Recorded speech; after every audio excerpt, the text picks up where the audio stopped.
Sergi Qardaşlık Cemaat Teşkilatı, Gраждан Cemiyet İnstitutunun Kırım bölügü ve Ukraynadaki Litva Cumhuriyeti'nin elçiligi yardımıyla hazırlandı.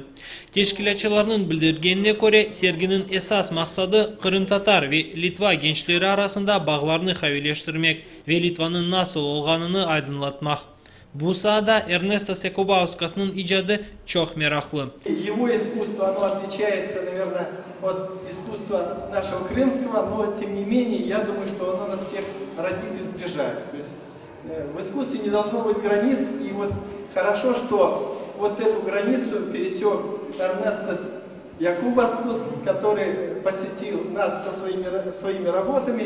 Думаю, что будет выставка иметь свое продолжение. Продолжение как на нашей крымской земле, так и на литовской. Muellif'nin aytkanına göre sergi iki kısımdan ibaret. Fotosuretlerinin bir çoxusu Zemanevi Litva Tatarlarının hayatını açıklay, diğerleri ise umumen Litva'nın yaşayışına bağışlangan. Yaş fotoressanның tamırları Kırım'dan olğanı sebebinden bu mevzu onu meraklandıra.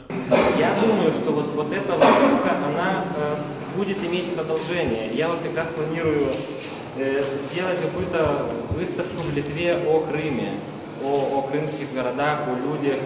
И вчера уже, сидя у себя в гостинице, я как бы начал что-то понемножку там вот склеивать. И я надеюсь, что как бы мы увидимся в следующий раз в Литве на выставке «Крым молодыми глазами». Daha şu meraklı ki Ernestos'un işleri renksiz, yani kara beyazlı tüste yapılgan. Bu onun büyük ömür tecrübesini isbatlay, dey seyirciler. Вот в этих рисунках нет ничего лишнего. И я думала, что вот к такому итогу может прийти человек, который умудрен жизненным опытом. Afsus, onların sayısı serginin açılığında az idi. Sergi oktyabrin 9'una kadar devam edecek. Litva Tatarlarının dünya bakışının yakınca tanış olmağa istegenler buyurunuz. Dilever Sedametov, Dilever Kurbulatov, haberler.